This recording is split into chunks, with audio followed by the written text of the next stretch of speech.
All right, what's up, everybody, and welcome to the post-Week 3 rgvsports.com webcast. My name is Todd Ordenker. I cover District 35A for The Monitor. I'm coming to you from the Monitor offices here in McAllen.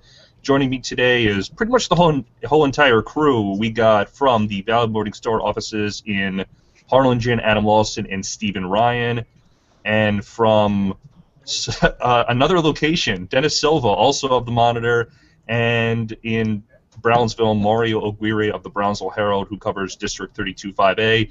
Dennis, we're going to start with you.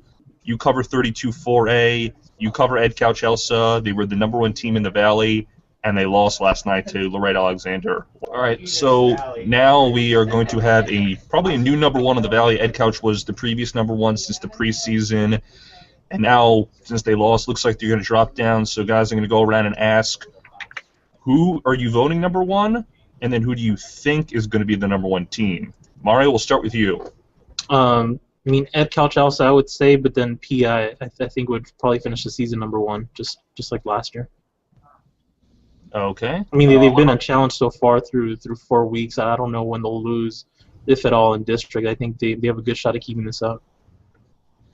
Okay, cool. What about the Harlingen guys?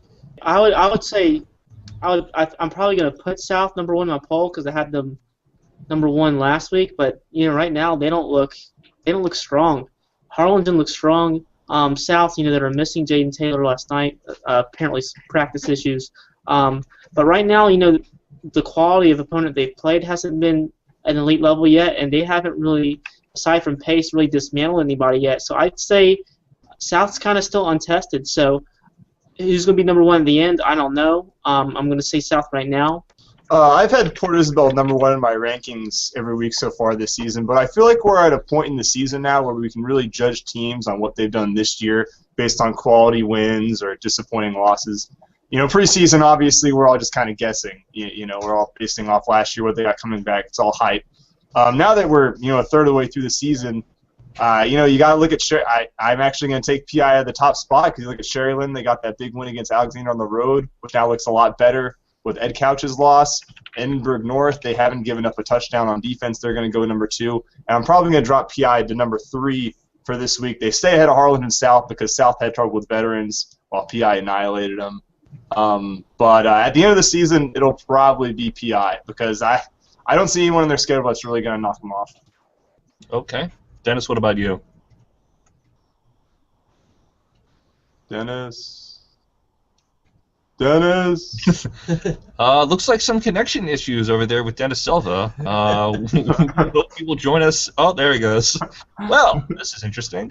Anyway, I guess, I had Harlingen South #1 preseason, but after that loss not that loss, but that close game against Brownsville Veterans, I'm going to move Sherryland up ahead of them right now in those rankings. So, but that's just for 1 week, and that could obviously change if Harlingen South, kind of improves from this point on and starts doing a little bit better against the Brownsville teams. For something that happened last night, Stephen, the Raymondville Bearcats with a very impressive victory over the Sinton Pirates at home. What happened? How did they pull that off? Yeah, shocker. this was the end of a tough 3-game stretch for Raymondville where they played Orange Grove, Port Isabel, and then Sinton last night. And they lost those first 2 games pretty disappointingly, but I think they learned from those games, and I think it made them better. They and then they won last night. I don't know. I think they learned from their losses and got better. You're right. And what? Sinton's defense, I think, they've had a little trouble. They struggled with Rio Hondo last week, a team that got shut out in the half by Grullo last night, and really hasn't been that strong from what I've seen. So I think it's a mix of Sinton's defense isn't where their offense is, and I think it's just Raymondville. They were tired of losing. They're on a 2-game losing streak. They had played 2 tough teams. They felt like if they could just clean up their mistakes a little bit, that they could take a team like Sinton, and they did. Solid win. Okay. Guys, were you impressed by this victory? I don't think anybody really picked Raymondville to beat Sinton. Sinton's a pretty good 3A team for the Coastal Band. They usually do pretty well against Valley competition. Mario, were you surprised by this at all? They've been playing well. I don't know. It's kind of hard just to say because with high school kids, you really don't know how they're going to come out and I mean, it's hard for me to be surprised by certain victories. What do you guys think? I think that this win actually reflects just how good Port Isabel is. You know, Raymondville, beat Sidon. Port Isabel had no trouble at all with Raymondville. You know, I know the game was called early, but from the looks of how it was going, it was going to be a 40-point spread. And you know, Raymondville goes in there and beats Sidon. I'd like to see Port Isabel get Sidon. I think it could be a gap there as well. I don't think Port Isabel is going to get tested until the third, fourth round of the playoffs this year. Yeah, I think we can safely call Port Isabel the best team, the best 3A team from the Coastal Bend down. You know, I think some years that's not always the case. Sinton is kind of a valley killer of sorts for the most part. But right now, I think you could say Port Isabel is the best team in that area, in that region. Yeah, it's definitely possible. They're probably going to make the second round, at least the third round, before they start facing some decent teams. As for the end of this year, we're going to end the webcast with a little look ahead to what possibly could be the end of the year. We're going to get everybody's prediction for the player of the year and the coach of the year in the Valley. It's not if the season ended today, who would be the player of the year, coach of the year. It's at the end of the year, who do you think is going to get those awards? We will start with the boys in Harlingen. Who do you think? Who do you have there? I mean, it's too early. Like, if you're going to ask us who we think coach of the year is going to be at the end of the season, I think that's too wide open to tell right now. I mean, there's a good chance that Monty Stonebaugh's bunch is going to go the furthest, but you know, you can't tell that yet. The Bird Bowl winner. I mean, if South wins the Bird Bowl and takes 32-5A, you got to look at Lanny Wilson. Or if Harlingen does, you know, and they go undefeated in district play, you know, a lot of people were down on them. I think there's a few candidates. I can't really pick one out right now.